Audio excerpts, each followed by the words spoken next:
എല്ലാവരും വിട്ടൊഴിയുന്ന സമയം ഡോക്ടർ പറയാണ് രോഗി മരുന്നിനോട് പ്രതികരിക്കുന്നില്ല, അറിയിക്കേണ്ട ആളൊക്കെ അറിയിച്ചോളൂ എന്ന് പറയുന്ന ഒരു രംഗം വരും. ആ സമയത്ത് വീട്ടിലേക്ക് മടക്കി കൊണ്ടുപോയ മനുഷ്യൻ ഇനി വേറെ മാർഗങ്ങളൊന്നുമില്ല, എഴുന്നേറ്റ് നടക്കാൻ സാധിക്കുന്നില്ല, മരുന്ന് ഇഞ്ചക്ഷൻ ചെയ്താൽ അങ്ങോട്ട് കയറുന്നില്ല, ഒരു മാർഗവുമില്ല.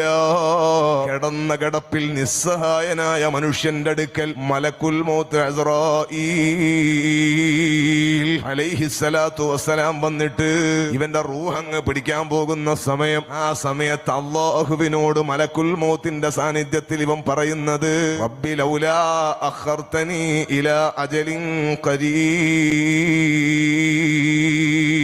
വളരെ ചെറിയ സമയം നീ എന്നെ ഒന്ന് നീട്ടിത്തരൂ അല്ലാഹ്, ഫഅസ്വദ്ദക വഅകും മിനസ് സ്വാലിഹീൻ,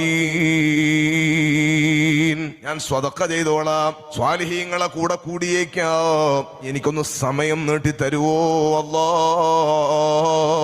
ഫലൻ യുഅഖിറുല്ലാഹു നഫ്സൻ ഇദാ ജാഅ അജലുഹാ, അല്ലാഹ് പറയും നിർണിതമായ തീരുമാനം, നിശ്ചയിച്ചു പോയ തീരുമാനം അവധി എത്തിയാൽ ഒരാൾക്കും ആയുസ് നീട്ടുന്ന സമയം നീട്ടുന്ന പ്രശ്നമില്ല.